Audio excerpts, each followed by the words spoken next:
क्या लिखूं? वो परियों का रूप होती है। क्या लिखूं?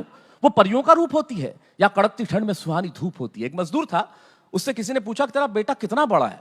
बोले साहब इतना बड़ा। बोले ये बताने का क्या तरीका हुआ? बोले बता 8 साल का है, 9 साल का है, 10 साल का है, बता इतना इतना इतना। ये क्या बता रहा है जी? बोले मजदूरों की जिंदगी में कैलेंडर तो होता ही नहीं साहब, तो दिनों का तो पता चलता नहीं, इसलिए उम्र का हिसाब नहीं है। और ऐसा ऐसा ऐसा इसलिए नहीं बता सकता कि सुबह जब काम पे जाता हूं वो सोया रहता है, रात को आता हूं तब तक सो जाता है। देखा ही ऐसे है साहब, ऐसे तो देखा ही नहीं। तो जब वक्त अपनों से दूर कर देता है तो क्या लिखूं?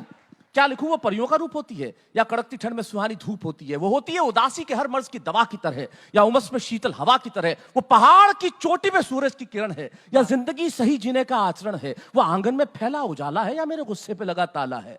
जब हम गुस्से में घर में जाएं, बच्चा सामने आ जाए तो आप संयत हो जाते। क्या लिखूं?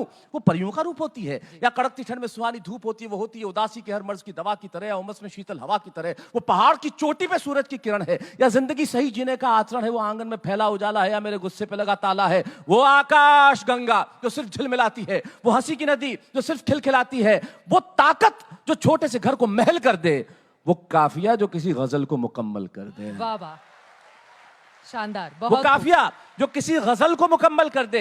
वो जो ना हो तो वर्णमाला अधूरी है। वो जो सबसे ज्यादा जरूरी है। ये नहीं लिखूंगा कि वो हर वक्त सांस सांस होती है, क्योंकि बेटियां तो सिर्फ एहसास होती है। वाह वाह वाह वाह, बहुत बेटियां तो सिर्फ एहसास होती है। अंतिम पंक्तियां सौंपता हूं कि उसकी आंखें ना गुड़िया मांगती है ना खिलौना। बच्चे वो नहीं मांगते जो आप चाहते हैं। उसकी आंखें वो चाहते कुछ और हैं, मांगते कुछ और हैं, आप देते कुछ और हैं। उसकी आंखें ना गुड़िया मांगती है ना खिलौना। कब आओगे? बस एक छोटा सा सवाल सलोना। हर बच्चा यही पूछता है, हम भी अपने माँ बाप से यही पूछते थे। उसकी आंखें ना गुड़िया मांगती है ना खिलौना। कब आओगे? बस एक छोटा सा सवाल सलोना। जल्दी आऊंगा। अपनी मजबूरी को छिपाते हुए मैं देता हूं जवाब। तारीख बताओ, टाइम बताओ। वो उंगलियों पे करने लगती है हिसाब। और जब मैं नहीं दे पाता ना सही सही जवाब, अपने आंसुओं को छुपाने के लिए वो चेहरे पर रख लेती है किताब। आखिर रिश्ता होता क्या है? 35,000 फीट से जो सबसे अच्छा कह सकता हूं कहने जा रहा हूं। 35,000 फुट की ऊंचाई पर उड़ता हुआ विमान, विमान में सवार बहुत सारे लोग, कोई डॉक्टर, कोई इंजीनियर, कोई पत्रकार, कोई टीचर, सब बैठे। सबसे आगे की सीट पे बैठी एक छोटी सी बच्ची, बच्ची के हाथ में खिलौना, खेल रही है। सारे लोग जा रहे हैं हंसी खुशी। अचानक मौसम हुआ खराब, इतना हुआ खराब कि गिरने लगा विमान। गिरने लगा विमान, मौत आंखों के आगे नाचने लगी, तांडव करने लगी मृत्यु। सब लोग रोने लगे, चिल्लाने लगे, चीखने लगे, क्रंदन करने लगे। भूल गए कि मैं डॉक्टर हूं, मैं इंजीनियर हूं, मैं पत्रकार हूं।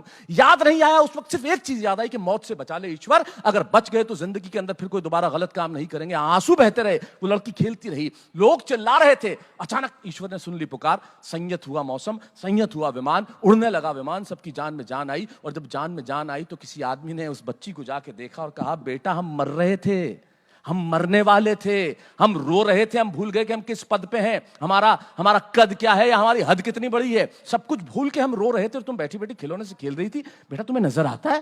बोले हाँ अंकल, मुझे सब नजर आता है। बेटा तुम्हें सुनाई देता है? मुझे लगा तुम्हें सुनाई नहीं दिया। अंकल मुझे सब सुनाई देता है। तो बेटा तुम डरी नहीं? नहीं अंकल मैं डरी नहीं, क्योंकि इस प्लेन के जो पायलट है ना वो मेरे पापा हैं। अरे वाह। अब इन लाइनों पे बहुत मुश्किल है। और मैं जानती हूं, या फिर भावनाओं के इस समंदर में मैं जानती हूं कि मेरा पिता मुझे मौत के मुंह में कभी नहीं ले जा सकता। उसकी आंखें ना गुड़िया मांगती है ना खिलौना। कब आओगे? बस एक छोटा सा सवाल सलोना। जल्दी आऊंगा, अपनी मजबूरी को छिपाते हुए देता हूं जवाब। तारीख बताओ, टाइम बताओ। वो उंगलियों पे करने लगती है हिसाब। और जब नहीं दे पाता ना सही सही जवाब, अपने आंसुओं को छुपाने के लिए वो चेहरे पे रख लेती है किताब। वो मुझसे ऑस्ट्रेलिया में छुट्टियां, मर्सिडीज की ड्राइव, 5 स्टार होटल में डिनर या नए नए आईफोन नहीं मांगती। न कि बहुत सारे पैसे वो अपने पिगी बैंक में गुल्लक में उंडेलना चाहती है।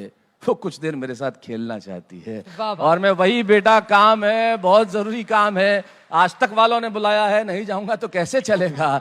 ऐसे मजबूरी भरे जवाब देने लगता हूं। और वो सोते हुए ये बताती है, वो आंखें बंद करके सोती है लेकिन सपने में खेलते हुए मेरे साथ रोती है। वो यूं जवाती है कि जैसे सब समझ गई हो, लेकिन जिंदगी न जाने क्यों इतनी उलझ जाती है। और हम समझते हैं कि बेटियां सब समझ जाती हैं। वाह वाह, बहुत खूब, बहुत शानदार।